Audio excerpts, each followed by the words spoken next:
Good morning guys, and welcome back to Dyno Drives, and welcome to 1320 Mini. I came down here around 6 months ago and the legends here found, well, a number of problems. I'll put a card up there somewhere if you want to go and find out what was wrong with it, but we decided not to remap it. But now, well, I've got a bit of cash, so I'm actually going to get it remapped. So we're going to have a look around the car. We're obviously going to talk to the man himself who's just setting it up at the moment. We're also going to go through some sort of general questions about tuning your car and what you should go for and how you can make X brake horsepower, sort of general questions that I think will be very interesting. Anyway guys, my name's Damien and welcome to Dyno Drives.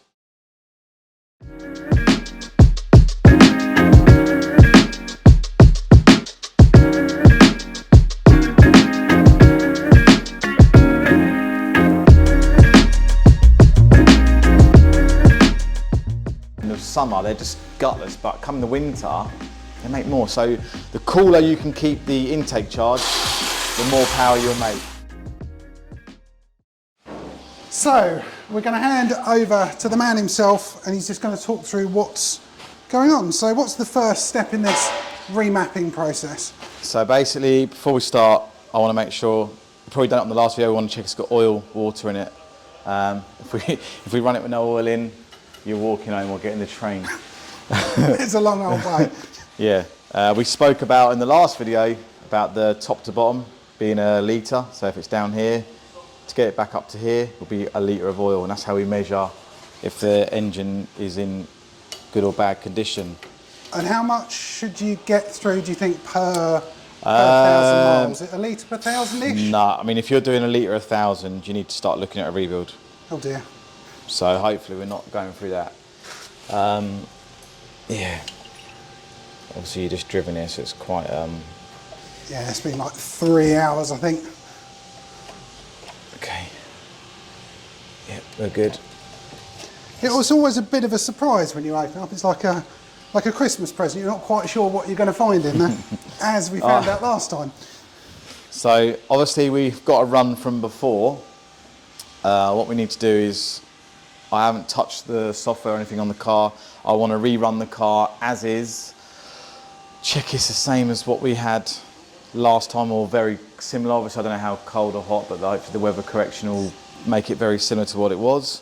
Then we'll load some software and then we'll start tweaking away. And I remember rightly, it was quite rich last time. So, yeah, it was running. But it was safe and it was drivable. So I know you've got MOT, so we'll take care of the emissions on idle, and we'll hopefully get it running a bit nicer. I think it was, what, 192, I think it was. You'll know better than me, I've done a fair few since. Yeah, you've done one or two. I think it's around 190. What's your sort of gut feel with the remap that we can get? So I'm always, like a general rule of thumb, this has the 461 cat cam from memory. Yes, correct.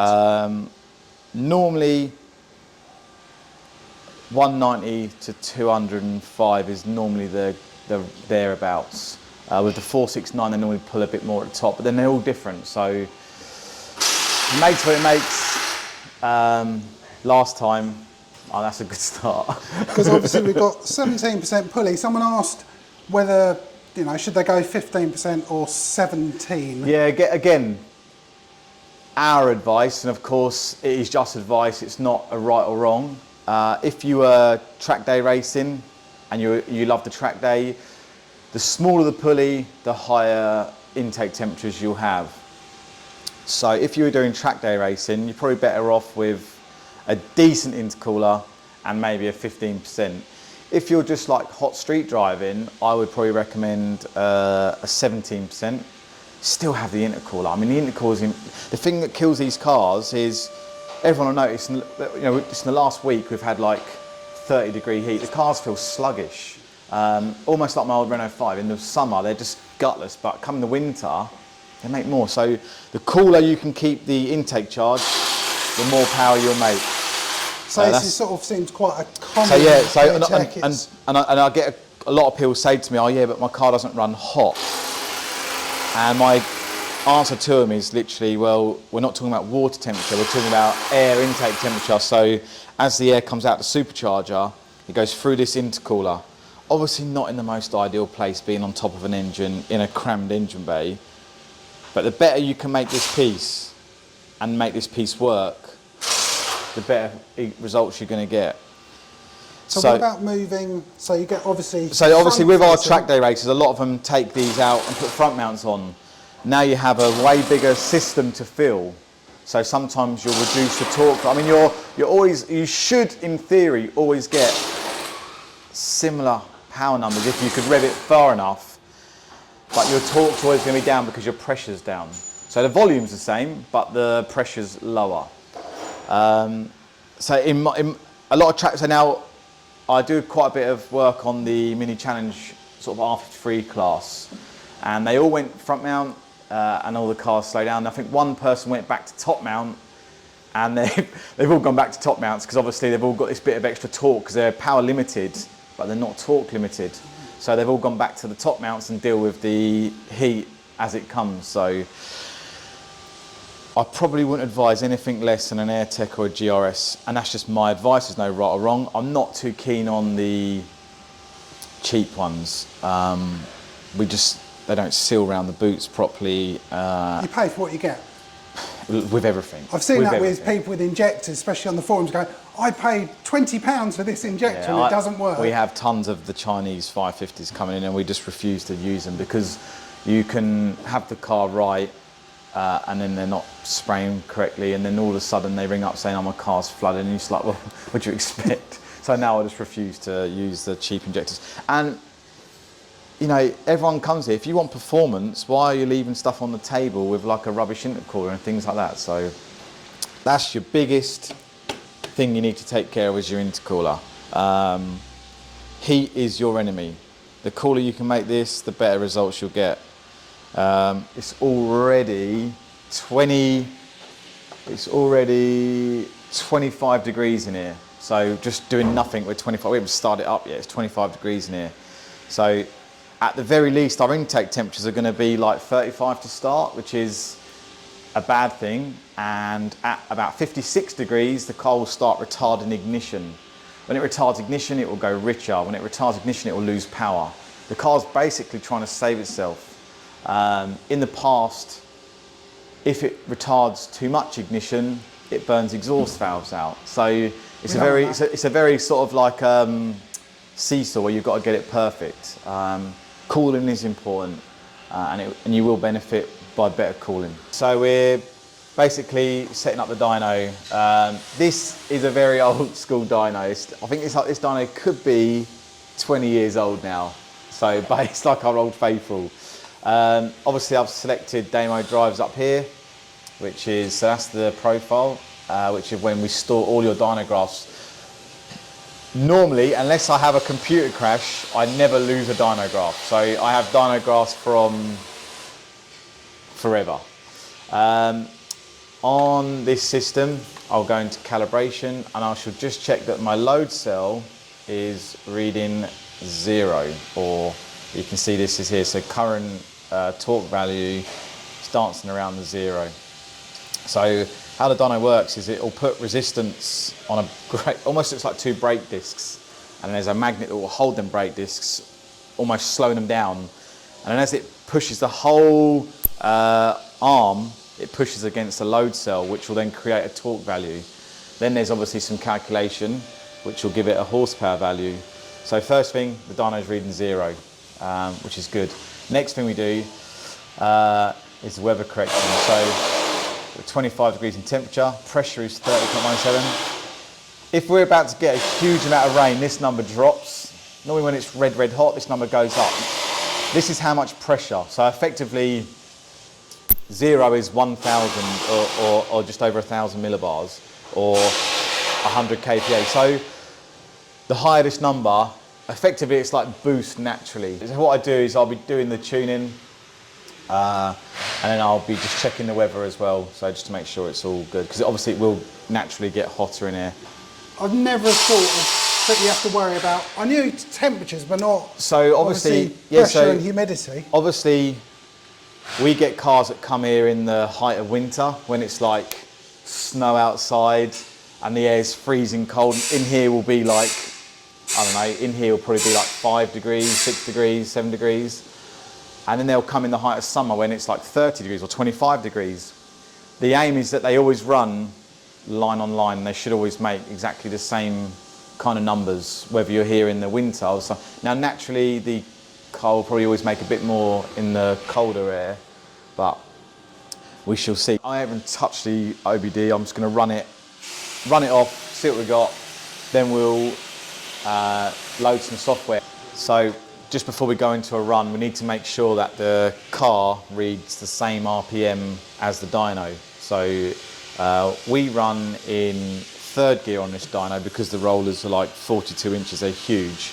What that will then allow us to do is get a run that will kind of take around about 10 seconds. So for reference, if you put your car in third gear on the road and you're at 2.5 grand and you just literally pin it, that car should go from about 2.5 grand to your red line limit in about 10 seconds. We try to replicate that on the dyno. So if I did it in fourth, I'll end up having like a 15-second run, which is almost too long, and the car will get too hot and the ignition will start retarding and you're not getting a fair result. So we'll go from there. Okay, so what I'm going to do, calibration on this one, dyno parameters, calculate speed-based RPM. So I'll bring the car up to 4,000 RPM, click OK, and then that is the car and dyno synced, so they'll read exactly the same. So now the noisy bit. Start up the fan, obviously, like we said, we don't want the car to get too hot. And let's have a look at what's going on now.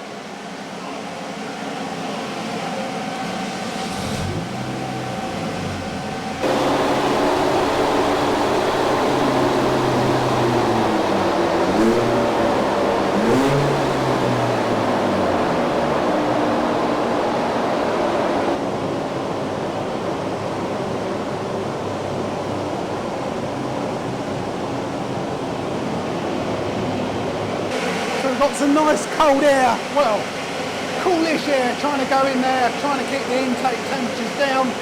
As you can imagine, this room gets ridiculously hot, as Tom said it would. Let's have a look at the temps at the moment.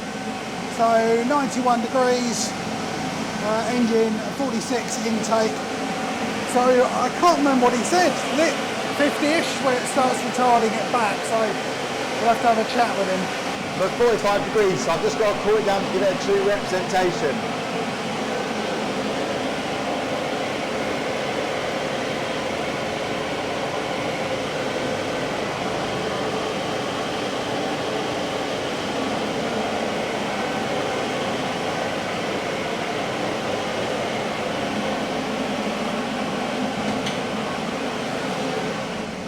Ready to go. This is nothing's happened, this is as is.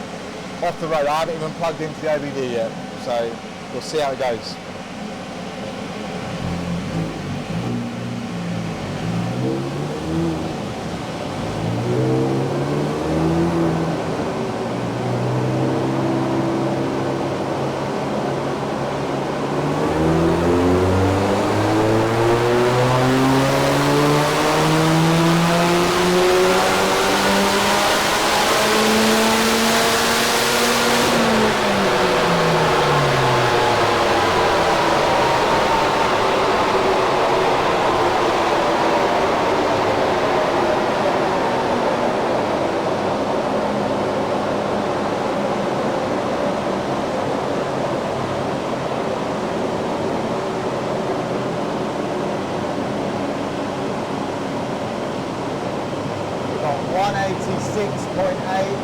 Lost 5 down then from where we were, but I suppose even if it's 5, he said the ambient temperatures and everything are probably shocked a bit. Absolutely.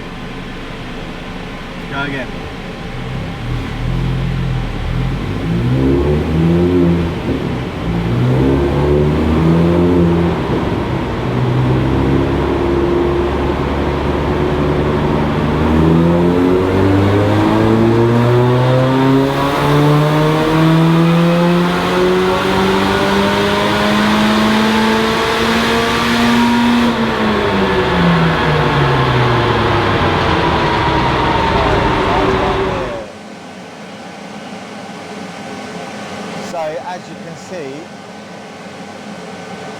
this is where we reset the fueling last time and it went richer. Yeah. So it's naturally leaned itself back out again, as we said it would, and it has picked up a little bit all the way across the board until about here. And this is where it probably got to about 50 odd degrees, just started to pull the ignition. So it was actually on course to make a bit more power, but it just, so even though it looks like it's down, from your day-to-day driving, unless you're going above 6,200, you actually got more power, more torque. The software code in your car is a GP 2006. Interesting. So it's the software. Oh, so it's off the Mini GP1. It's GP1. So here we have a bunch of timing corrections and timing. So a main fuel main ignition time. Excuse me. When you change gear, the thing revs up, doesn't it? Yeah. Yeah, that's this area here. We can fix that so that when you change gear, rather than the revs coming up, they sink or stay where they are. Quite a common thing with this camshaft. That can be easily fixed. I'm just scouting through it real quickly and I'll start make some changes. Main fuel table. You have some big numbers in here. You're like Rain Man. Yeah, now obviously this system, we're super lucky that we use Bytronic. It's something we've always used. The guys at Bytronic are amazing, they look after us. Now with the stock ECU, there's going to be a calculation on a calculation on a calculation to give you a fuel number. So the fuel table is never ever going to look like your generic fuel table on a standalone ECU where you'll get like a proper VE line. So this table here is just a calculation that comes from here. It then comes from your global choice. Now this says no match here because the previous guy who's done it, and absolutely not wrong, right? Tuning is, we all have different ways of tuning. There's no right or wrong. As long as the car runs great, I'm cool with it. Yeah. I don't think I'm better than anyone else. I just do things my way. I like the way the cars are set up, and that's right.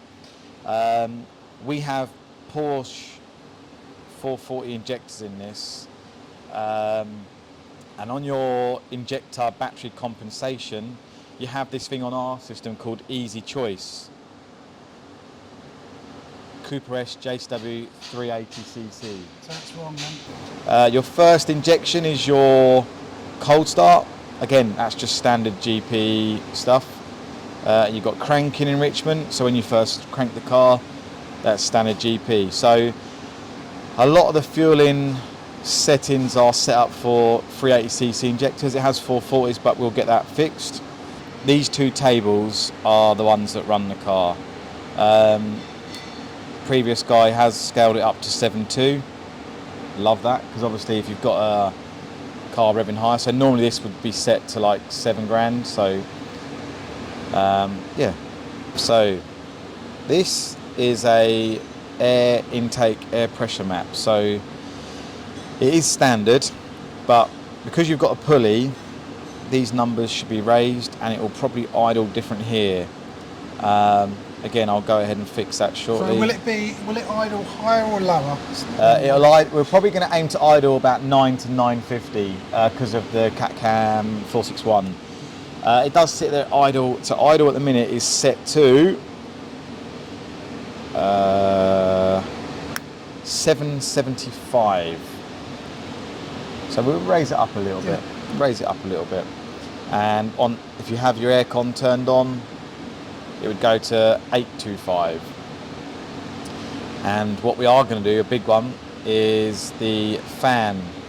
The low speed's coming on at 102, high speed's coming on at 109, and stage 3, 115. I will lower these down drastically because I like the fan to be on about 100. Pretty old school, but that's how I like it. And if your first stage fan doesn't work, I'll just put your second stage fan on at 99, so it saves you putting a resistor in. Yeah. So I hope you found that really interesting. I did. I was surprised about how much goes into remapping this. So he's made some changes to it, put it on, and we're back on the dyno. So what's going to happen now, run it through the dyno, get the revs slightly lower, take some readings, check the computer again, make some changes, and we'll go through that, I think, 6 or 7 times. So I'm really looking forward to this. Someone behind me is very excited as well, so let's see what numbers it's going to make now.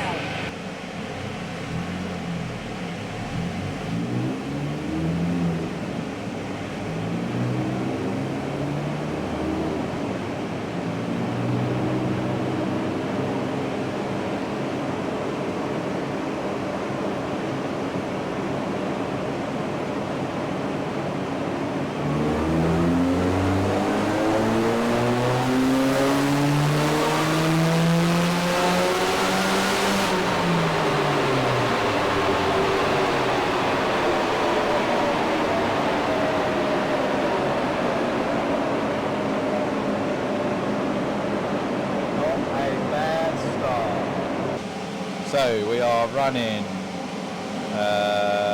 14.54 pounds a boost. We made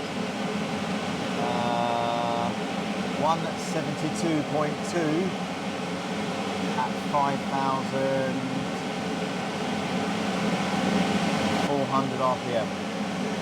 So building looks really good. So I suppose peak power is going to be higher up. Peak power's going up, mate. Yep, peak power's going up. So, got a bit of knock noise.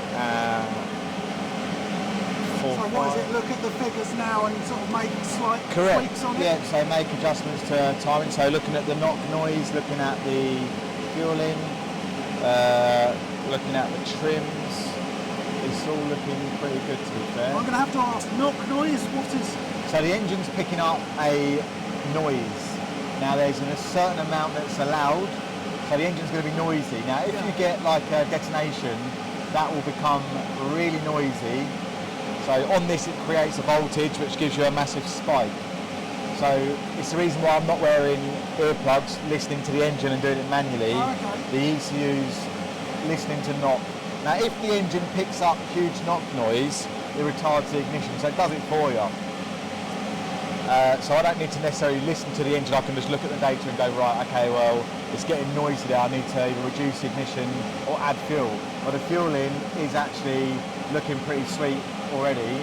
So if it was a situation of knock, it might be just a bit too much ignition. So, make some changes and we'll go up 1,000. So here we go. What numbers are it going to make? We made around 8 runs on this, lots of little tweaks. Put some water on the intercooler to bring the temperatures down, and we're going to put it through its final run. I'm hoping for 200. Something special about 200, I don't know what it is, but remember that's wheel horsepower as well. There's been a lot going on with having a final, I say we're having a final tweak, I'm staring at the man making some final tweaks. I don't know what I'm doing.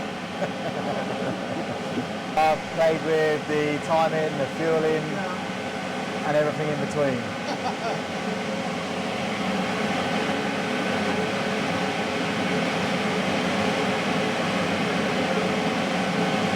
Here we go again.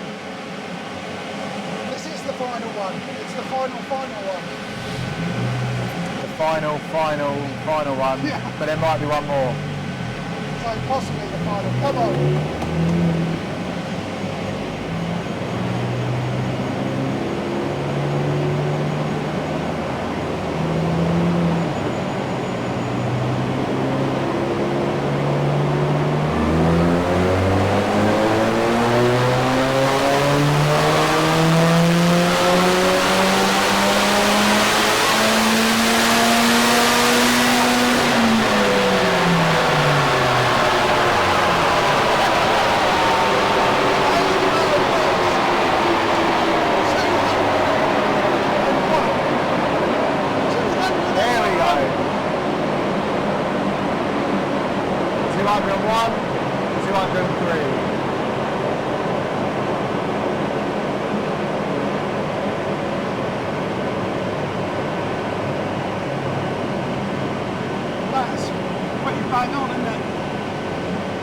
So